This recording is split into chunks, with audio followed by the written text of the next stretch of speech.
Meus irmãos, Pai do Senhor Jesus, hoje, dia 9 de março, um dia após o dia 8, viu como eu sou inteligente? Eu sei que depois de 8 é 9. 8 de março, nominadamente conhecido, né, como Dia da Mulher. Dia da Mulher são todos os dias, né? Mas, enfim. Hoje, dia 9 de março, faltam aproximadamente 40 dias para a Páscoa. A Páscoa esse ano de 2025 dá-se-á no dia 20 de abril, uma data específica e especial.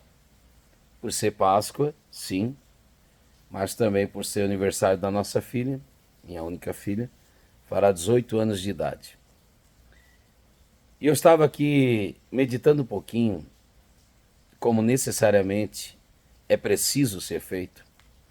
Eu sei que não há um vídeo sequer que possa comportar toda excelência, toda magnificência, toda a fala, todas as nuances, enfim, todas as relevâncias, todos os pontos e contrapontos, todos os pensares, dizeres acerca deste assunto, a Páscoa. Porém, eu estava a pensar aqui, pelo menos em uma, eu acredito que outros vídeos sairão dessa mesma linha, desse mesmo pensar. Nunca te passou pela cabeça por que a cruz? Haja visto que Paulo diz que Cristo é o nosso Cordeiro Pascual. Por que a cruz? Bom, inicialmente eu devo lembrar-lhes a pergunta de Isaac.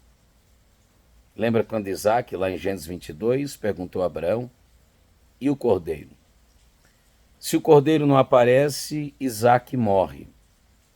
E o cordeiro aparece, sobretudo, para quem sente a falta dele, sabe a importância de sua presença. Então observe, a pergunta de Isaac, ela é respondida por João Batista. João capítulo 1, verso 29. Ele, ao ver Jesus, diz, eis aí o Cordeiro de Deus.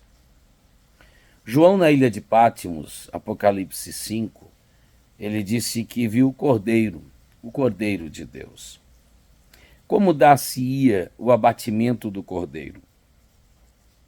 Como dava-se o abatimento do Cordeiro? Gálatas 3:13 diz que maldito é aquele que for pendurado no madeiro. Alguns comentaristas, estudiosos, arqueólogos, eles dizem que nos tempos de Jesus, quando alguém era crucificado, isso fazia-se publicamente, porque era uma punição nominada ou conhecida como uma punição exemplar, isto é, alguém era punido a fim de servir de exemplo para outros. E essa punição não estava contida, inserida na lei mosaica. Consequentemente, era uma punição gentílica, e os romanos faziam muito uso desta. Todo mundo sabe que o Império Romano era caracterizado pelo poder. A tão famigerada Pax Romana, de Pax, só tinha um nome. Na verdade, era uma paz que era adquirida ou obtinha-se a mesma por intermédio da força, do rigor, do pavor.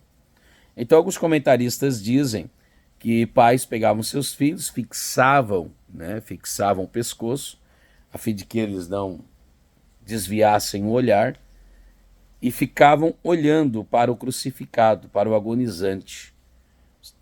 Tamanho sofrimento atroz. O opróbrio, o vexatório, a humilhação.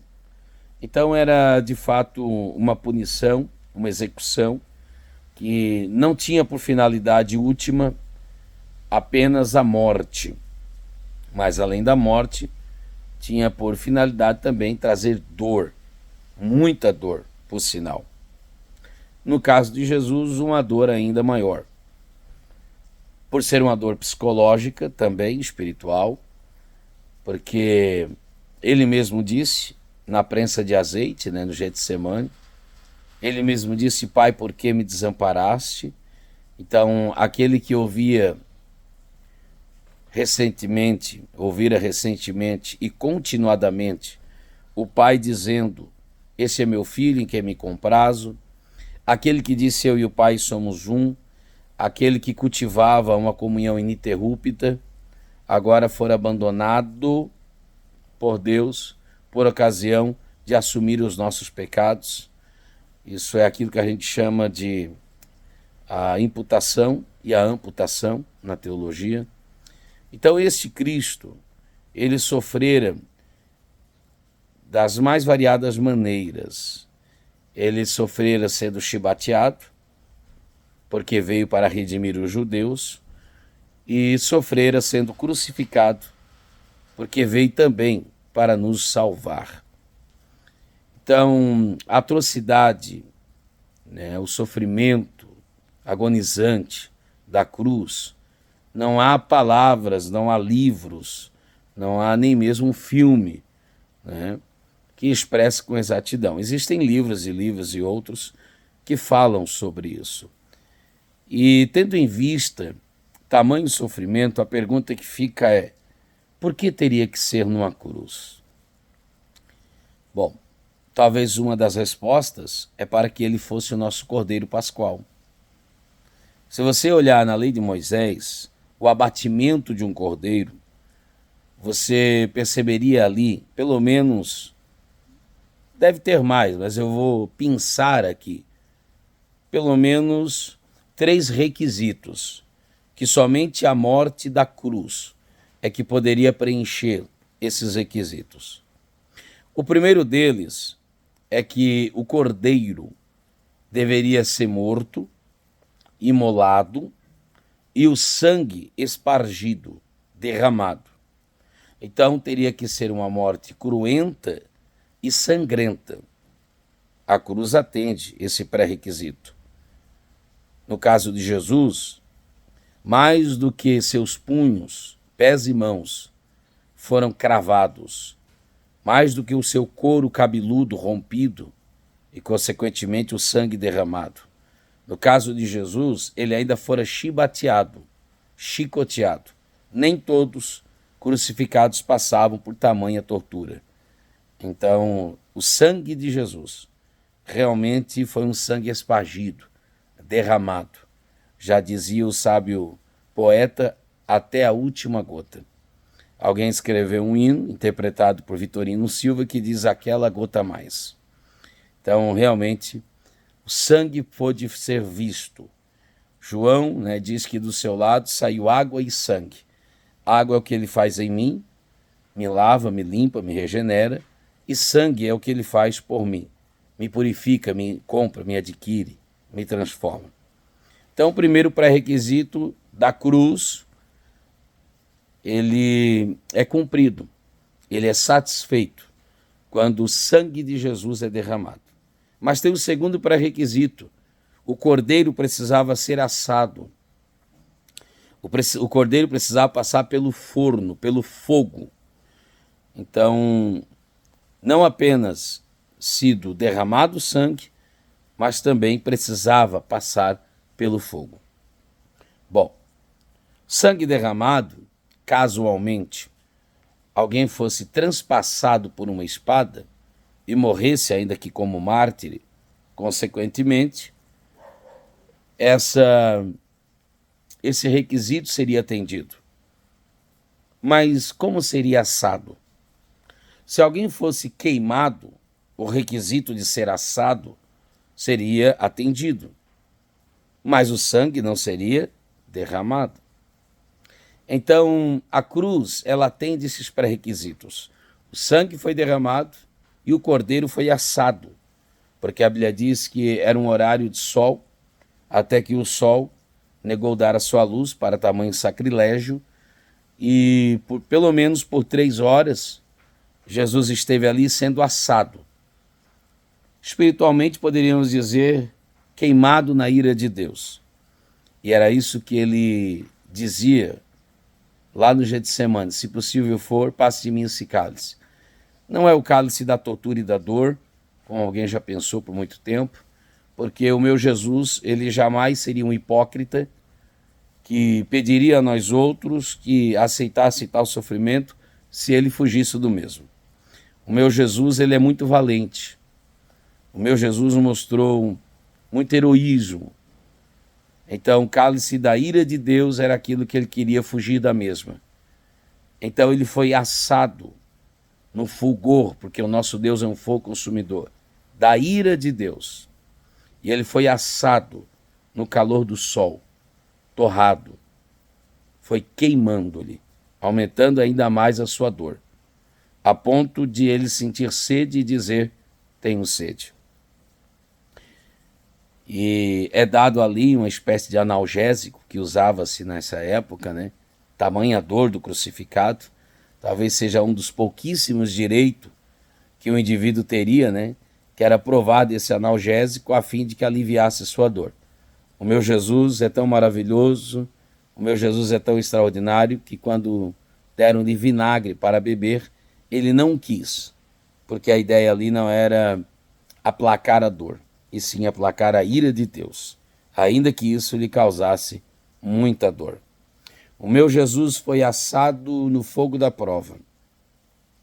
O meu Jesus é o Cordeiro de Deus que foi assado na ira de Deus, sob sol escaldante, a fim de que a minha alma e a sua alma não queimasse e não fosse assada no fogo do inferno. Por isso, de fato, Jesus é digno de honra, glória e louvor. Mas talvez alguém pode dizer, tá, mas e se ele fosse decapitado, como segundo a tradição Paulo foi, e como muitos cristãos também foram? Bom, se ele fosse decapitado, seu pescoço seria quebrado. E daí não atenderia nem às profecias acerca dele, quando diz que nenhum de seus ossos seriam quebrados, e também não atenderia o pré-requisito de um cordeiro pascual. Um dos pré-requisitos é que seus ossos não seriam quebrados. Agora, que Jesus maravilhoso é esse nosso? Porque osso na Bíblia fala de estrutura. É por isso que a Bíblia diz que, lembra lá? Que Deus deu um calmante ao Adão, o Adão dormiu, para não se meter na obra, para não falar do que não deve, da sua costela, osso, isso é, da sua estrutura. Por isso que um homem e mulher, casamento monogâmico, casamento hétero, esse é o bíblico, eles têm a estrutura divina para poder ampliação de família, procriação e, é claro, ter um ambiente aprovado por Deus. Então, você tem lá, por exemplo, lembra lá de Ezequiel 37, o vale de ossos secos? Então, precisava-se necessariamente que os ossos forem remontados, a fim de que depois viesse pele, nervos, enfim, músculos, para que um corpo fosse estruturado. Então, quando diz que nenhum dos seus ossos foram quebrados, cumprindo a profecia, por exemplo, dos Salmos, e atendendo ao pré-requisito de um cordeiro pascual, na verdade, a sua estrutura não foi tocada. É por isso que a igreja perdura de pé. É por isso que a igreja é o corpo misto de Cristo, cujo Cristo é a cabeça desse corpo. É por isso que a igreja perdura de pé, porque a sua estrutura não está quebrada. A igreja jamais estará quebrada, porque a sua estrutura é Cristo, e nenhum dos seus ossos foram quebrados. Então ele atende o pré-requisito. Então eu destaquei esses 3 pontos, a saber, sangue derramado, precisava ser imolado, a saber, assado, cozido, assado no fogo, e em terceiro lugar, nenhum dos ossos poderiam ser quebrados. Uma morte cruenta, como a cruz, atende esses pré-requisitos. Então meditamos-nos, pois, nessas coisas, e vejamos que não é sobre o coelho, e nem sobre os ovos. É claro que existe uma questão cultural, e o personagem central do Natal não é o Papai Noel. Infelizmente estão sepultando aquele que celebram o seu nascedouro, a saber, Jesus, assim como o personagem central da Páscoa. Existe um Natal comercial, existe uma Páscoa comercial, mas o personagem central é o Cordeiro, Cordeiro Pascual. Não é coelho e nem ovos. Culturalmente fala-se que Páscoa é a celebração da vida, né? Da qualidade dela, da liberdade, a morte que saltitou para a vida que foi dada em resgate de outras vidas. E coelho é sinônimo de fertilidade. Na Páscoa, comia-se também ervas amargas, lembrando os tempos amargos da escravidão do Egito. Logo, também o chocolate, que é doce. É um amargo que tornou-se doce. Mas é lógico que esses elementos, nem de longe, fazem sombra para o real e verdadeiro significado da Páscoa. Jesus de Nazaré, Cordeiro Pascual de Deus, que tira o pecado do mundo. Cordeiro de Deus que fora imolado na mente de Deus e na sua presciência, com um ato substituto, salvador, salvífico, específico e suficiente o bastante. Por isso teria que ser tamanha dor. Por isso teria que ser ele, somente ele, teve capaz de atingir esses pré-requisitos.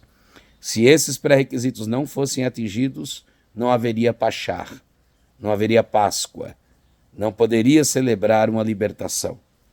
Mas se esses pré-requisitos fossem atendidos, Pachar, Páscoa, passar por cima, celebração, glória a Deus, somos livres. Em Cristo Jesus encontrei liberdade. Porque ele atendeu os pré-requisitos, nós somos livres. Livres para a glória de Deus. Por isso, se pois o Filho vos libertar. João 8,36. Não é parcialmente, mas é verdadeiramente. Sereis livres. Que Deus te abençoe, que Deus nos ajude em Cristo Jesus. Amém.